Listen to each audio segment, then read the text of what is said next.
5 minutes. 5 minutes.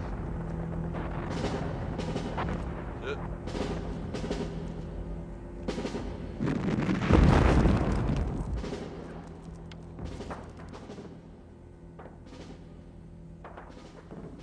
Father decided to come too. He said it would be a day out for the twins. In the end, much to my surprise, it was a great success. There was an extraordinary old lady in Switzers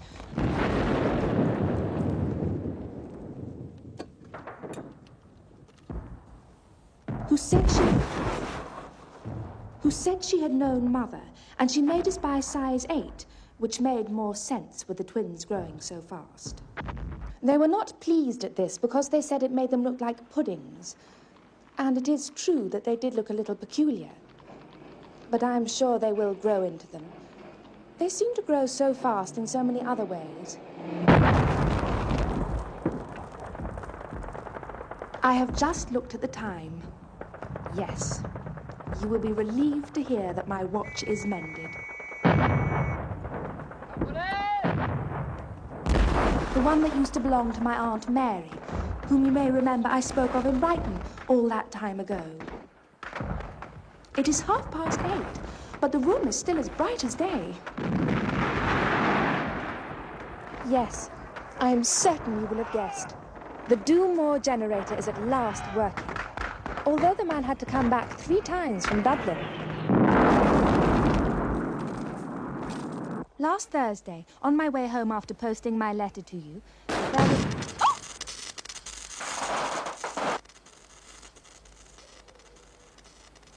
We thought that the hotel was under attack by half the German army at least.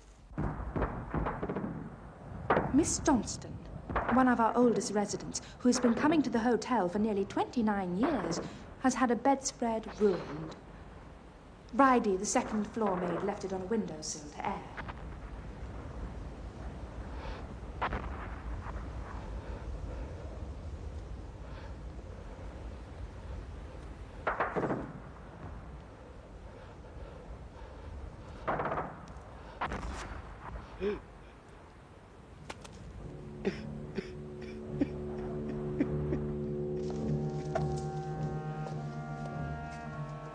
If I am to catch the post, I must stop now. We are all hoping that you are on the mend, and everyone here in Ireland wishes you a speedy return to health, especially the twins and Daddy, and of course, Raja, Percy, Fritz, Haig, Oscar, Cotton, Dipper, Flan, Bosco, Foch, and Pincher. Your ever-loving fiancé, Angela Spencer. Spot. She left out Spot.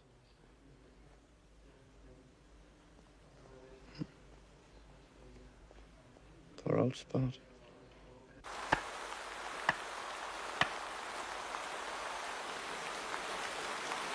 P.S.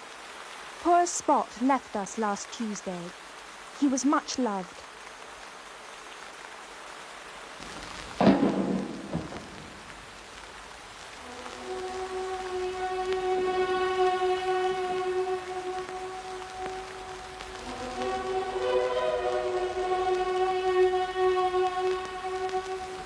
P.P.S. Peace at last. You must be so relieved.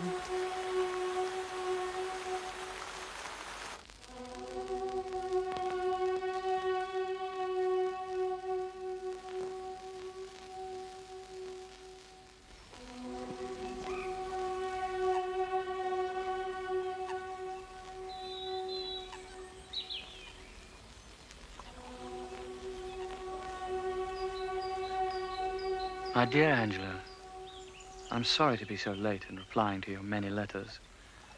Although I am now out of hospital, London makes me feel quite uncomfortable.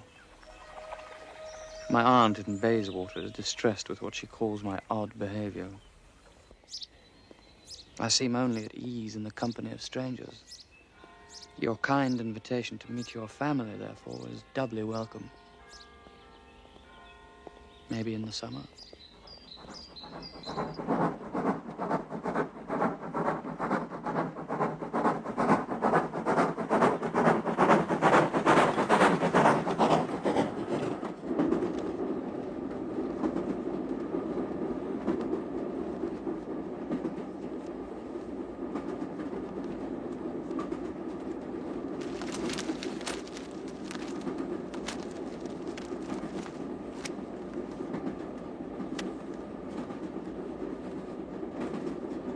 How firm and solid everyone looks. And yet, how easily they can come apart.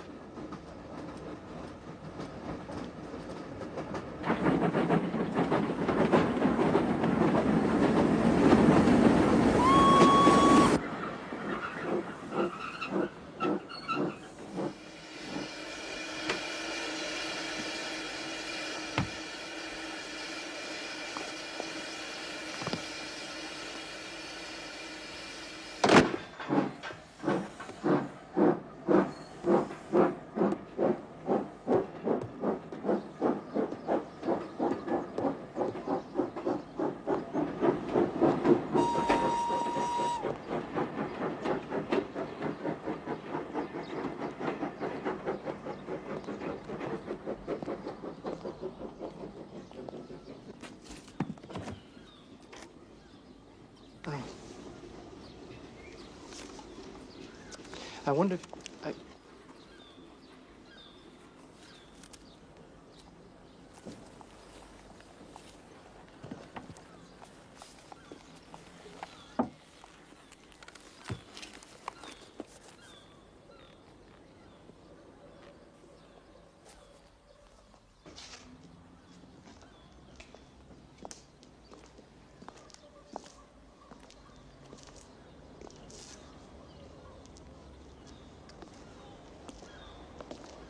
You must be Angela's chap. Dreadfully sorry I'm late. I was supposed to meet you and so on. Hello. Well, mustn't dawdle.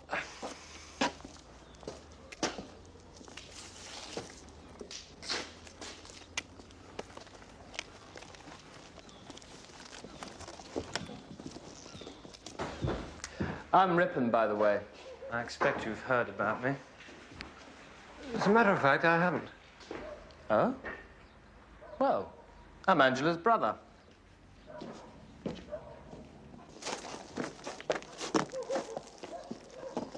Have you always lived here? I mean, you haven't by any chance recently returned from abroad? Abroad? Oh, really, no. Afraid I haven't.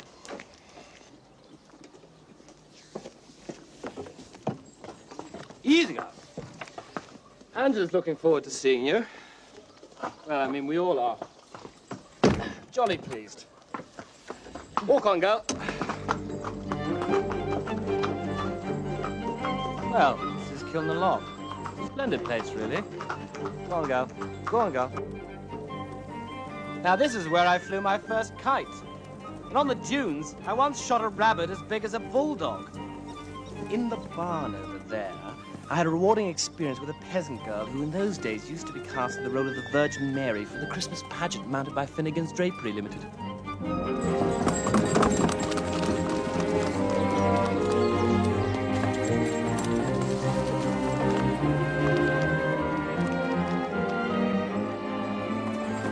Whoa, girl. Whoa, girl. Whoa.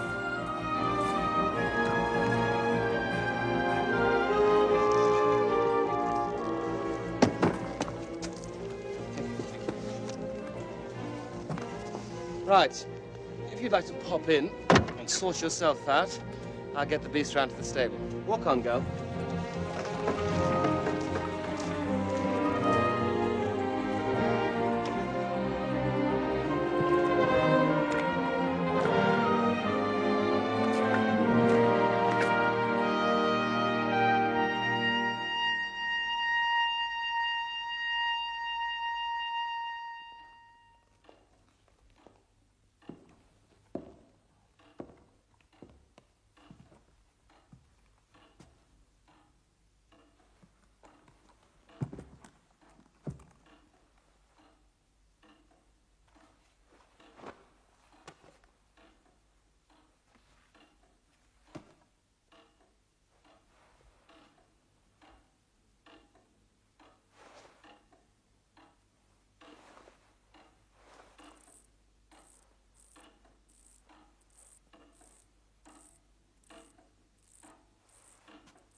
Well done, Mr. Spencer.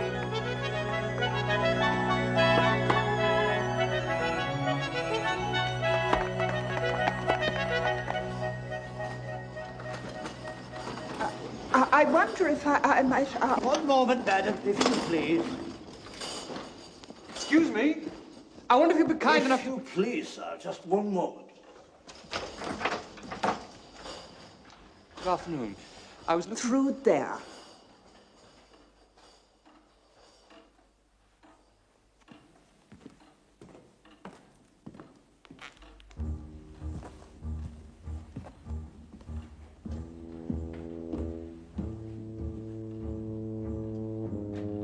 Things were different before the war. You could buy a good bottle of whiskey for 4 and 6pence. It was those beastly suffragettes that started the rot. It was those women. They took one trips. They blew up a house that Lord George was going to live in. They damaged the coronation tree and dug up the weeds of many lovely golf courses. Is that a way for women to behave? If it hadn't been for the war... In which the women of England jolly well pulled their weight. I take off my hat to them. No, they deserve the vote. But the British public doesn't give in to violence. It didn't then, and it won't now. Major Archer, you found us. And I'm sure the Major will agree with me there. Good afternoon.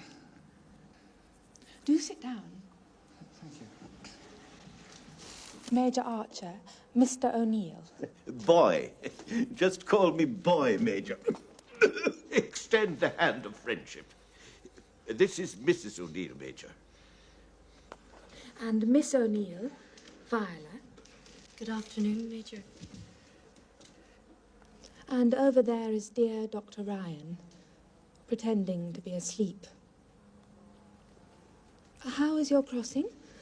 The boat can be a little tiresome when it's rough. Fine, thank you. Though I won't deny I was happy to set foot on dry land again.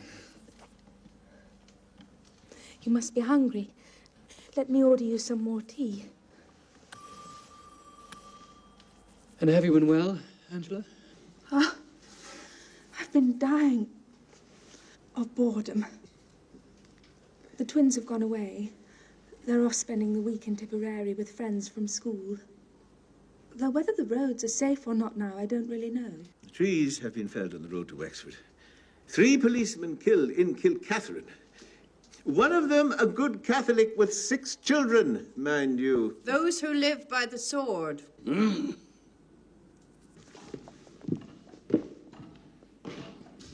that for, Murphy? Absolutely starving. It would be Miss Angela that ordered it, sir.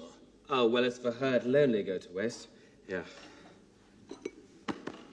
And I was so touched that I wanted to cry. And your face went all sort of red, and your eyes started to water. I could see the tears. So then I started to cry too. And then I took your hand and squeezed it. And you screamed. Oh! And then I looked down at your poor, poor hand. And it was covered in needles. Cactus plant. Stupid, really. It seems funny now, I suppose. Just managed to lean on it somehow. Grand Hotel, Brighton. Oh, Major, you made it. Did you kiss? That's enough, Viola. 2 years it's been then. Well, that's a time. That's certainly a time. Ripon. Major Archer has suffered the rigours of a long journey, and he has a right to expect his tea to arrive unmolested. No, it's quite all right, really. I wasn't very hungry anyway.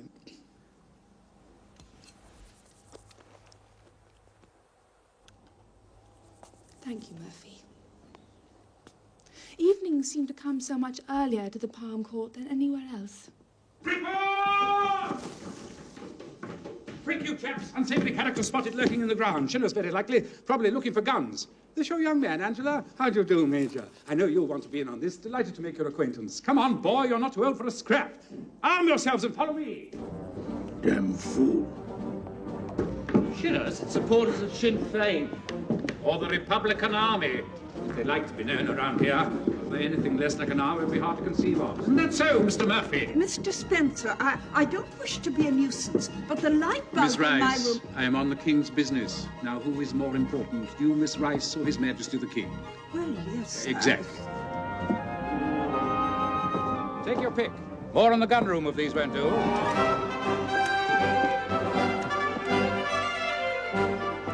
You'll find ammo here.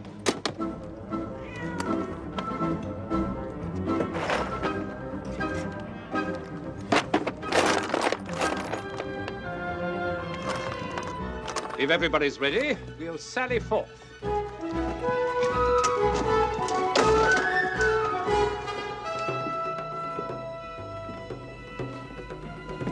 All right, Sergeant. Show us where you think these blighters may be lurking. It was just the use of your telephone we were wanting, sir. They're not meant to be trifling with, if you'll excuse me, sir. All the better. I think you'll find we're more than a match for that.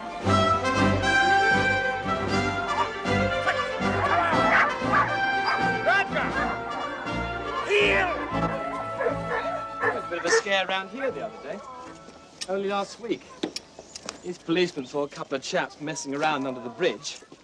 Now they took a shot at them, see? Anyway, they were near this big house. So one of the chaps dived through a hedge and started legging it across this tennis court. Then someone threw a tennis ball at him. Then a racket. He started to try and climb the wire fence, and an old lady threw a glass at him. And that was it. It started to rain tennis rackets, shoes, balls, and crack. He just fell back unconscious. But they just kept on. Frankly, I find it hard to believe that people would throw things at an unconscious man. Well, I wasn't actually there. The thing is, turns out he wasn't a shinner at all. Just some workman. Extraordinary, don't you think?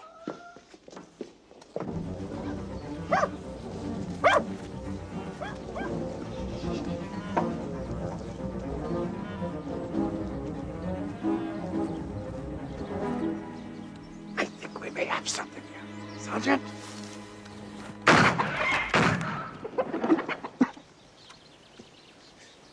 I'm sorry, old man. I thought I saw something.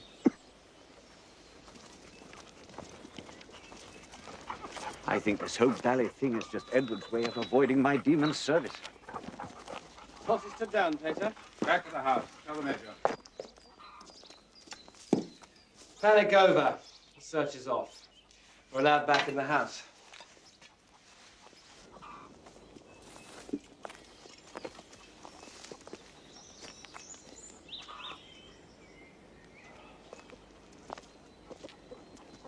Where is everybody? Last seen heading back to the tennis court. I think you're safe now.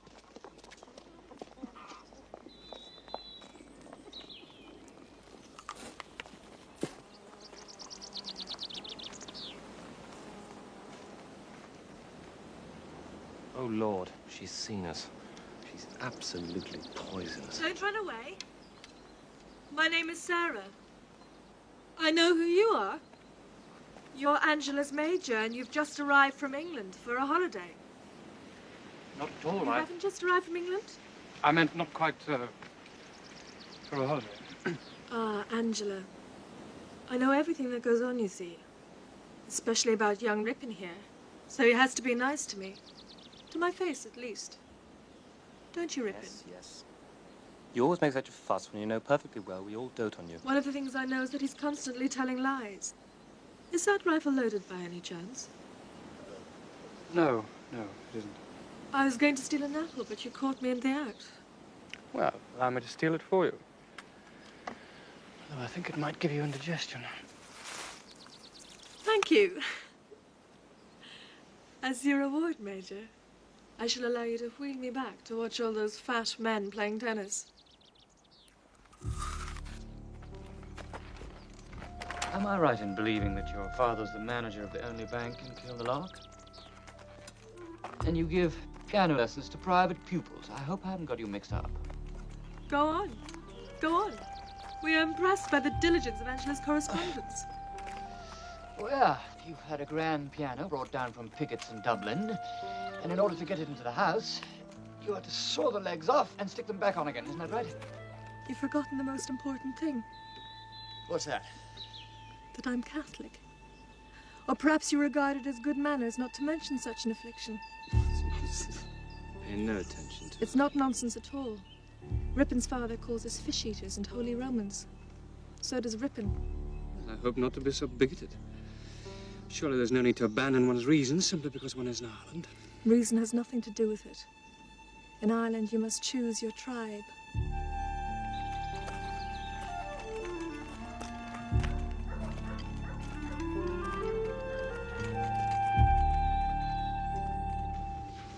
She can walk perfectly well, of course, without that wheelchair. That's just to get sympathy. I've seen her walking when she thought nobody was looking. Excuse me, Major.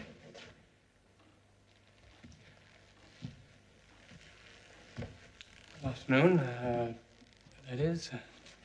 Major Archer. Yes, yes, Major, we know who you are. We've heard a great deal about you from poor dear Angela, and we do hope you're better. Much better, thank you. Major Archer, Mrs. Porteous, Miss Staveley, Miss Bagley, and I'm Miss Johnston.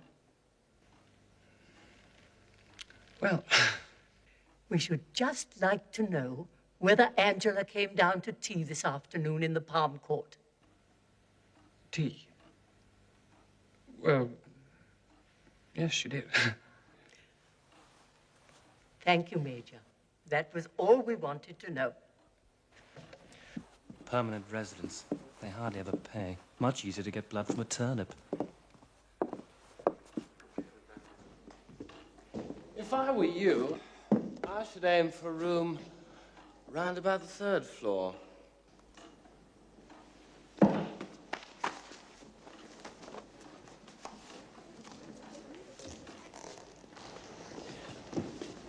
You see him, Mr. Norton, says he has a weakness for beautiful women. Hard to believe, isn't it? It's usually best to start looking before the sun goes down, because sometimes, you know, you find half the lights don't work. Rippon, you can't possibly expect the Major to wander all over the hotel by himself.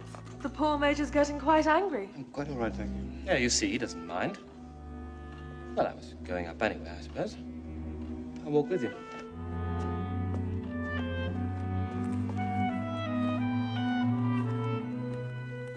Angela. Later. There's plenty of time now. A lot depends on how the roof is. We're not as watertight as we might be. Although the weather looks pretty settled at the moment. Let's try this.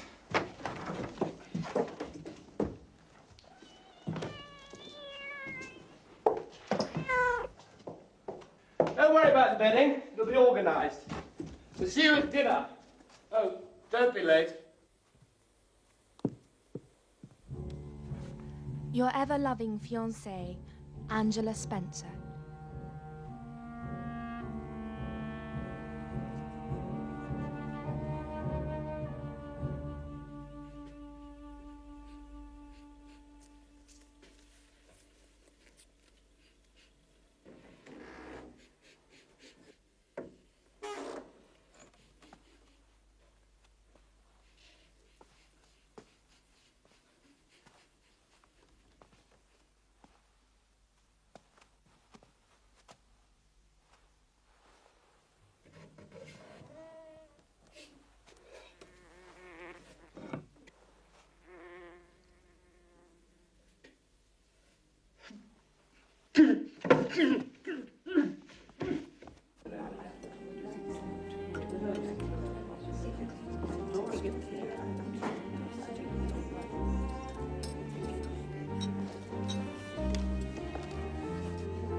Let us pray. We thank the Lord for all his mercies. Excuse me, There's a sheep's head. One moment, please, sir. We must not shirk. There is an order. Everything is ordained for a purpose in this life. And without this purpose, our life here below would be nothing more than a random collection of desperate acts. I repeat, a random collection of desperate acts. Ripon, have the common decency to put that cigarette out and wait until I've finished. Oh, sorry. Now let us thank the Lord for all his other mercies to us, for the produce of the land which comes to our table, for the chairs on which we rest our tired bodies, for our faithful dogs of Cunalock, and for the splendid century made by Hobbes against Lancashire yesterday, and for those who gave their lives for their king, their country, and us. Amen. Amen.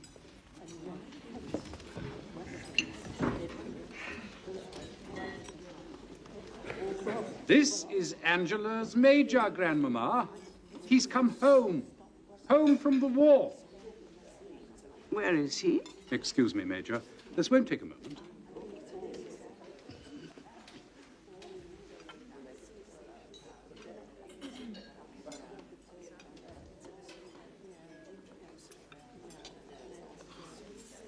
That's not him. This is someone else. Now, don't make a fuss, Mother. Here's your soup coming now. Mustn't get her excited, Major.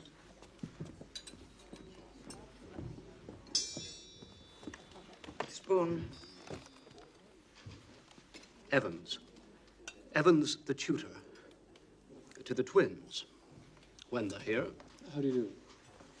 I don't really need a tutor, of course. Or rather, they won't have one, which comes to the same thing.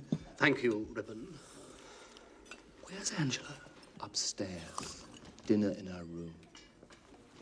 Hope you found some decent quarters, Major. The old Majestic may not be quite what it was, but it still has its comforts. Don't pay any attention to what those bally guidebooks say. They're all written by liberals and socialists and so on anyway. The envious, if you want my opinion, simple as that.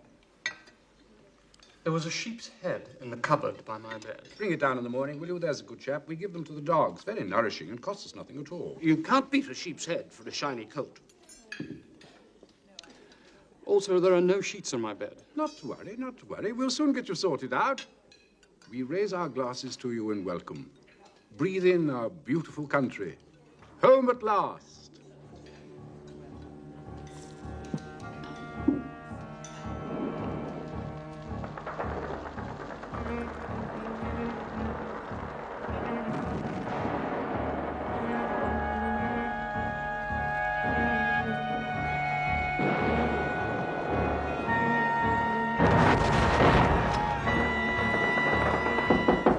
Yes?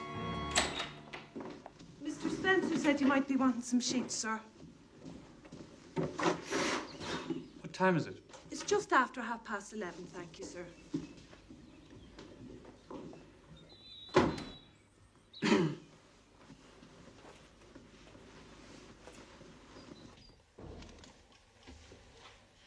Angela?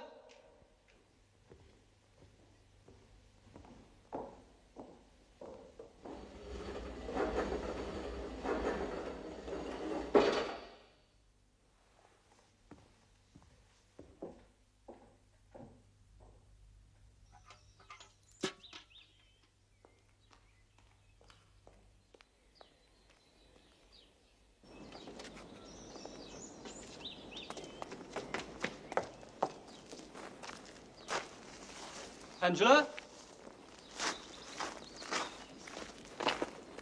So, you tracked us down at last. Evans does the cooking, I do the feeding. Dogs know who feeds them, believe you me. It's not the same thing if you tell your servants to do it. They don't know who's master. The dogs, that is. Take a look at this. Rich and juicy. I was looking for Angela. Ah,